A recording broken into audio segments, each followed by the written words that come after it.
এটা সাইফুর স্যার একটা কথা ছিল, যে সাইফুর স্যার একদিন কথা কথা এরকম বলতেছিল যে আমরা কিন্তু ইংলিশে বারবার পড়ে আমরা স্ট্রেস ফিল করি চোখে, কারণ আমরা এটার সাথে ইউজ টু না, নতুন একটা ভাষা, নতুন অন্যরকম, বা যারা বাংলা মিডিয়াম থেকে আসছে বেসিকলি।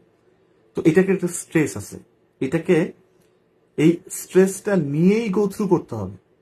আদার্স কোনো আর একটা কোনো মেকানিজম নাই, শর্টকাট ফর্মুলা নাই। আপনার যদি উচ্চতার ভয় থাকে, সেটাকে দূর করতে গেলে আপনাকে অন্য কোনো ট্রেনিং না, আপনাকে উচ্চতাকে ফেস করে করে করেই ভয়টা দূর করতে হবে। কোনো মেডিসিন এরকম না যে মেডিসিনটা খাইলাম এরকম এখন আর উচ্চতার ভয় লাগতেছে না, বা অন্য কোনো কিছু আছে সেটা করে এটা করলাম, বা কোনো থেরাপি টেরাপি কিছু এরকম না। যেইটা প্রবলেম না সেটাকে ওইটাকে ফেস করে করে করে করে ওই প্রবলেমটা সলভ করতে হবে।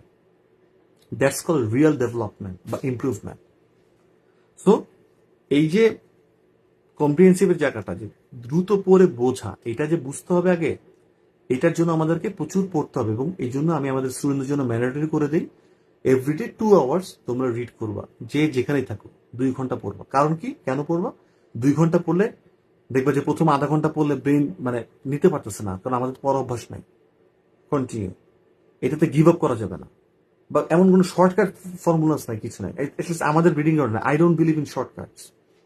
আমি বেসিকলি শর্টকাটসে কিছু না, আমি পরিশ্রমে পছন্দ করি, আমি নিজে পরিশ্রম করছি, এবং I know how to improve, কোন কোন জায়গাটা ইমপ্রুভমেন্টের জন্য আমাদের কাজ করতে হবে।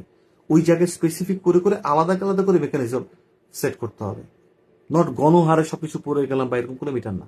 এর জন্য পেশেন্স থাকতে হবে, ধৈর্য থাকতে হবে, গিভ আপ করা যাবে না, অনেক কিছু রিলেটেড।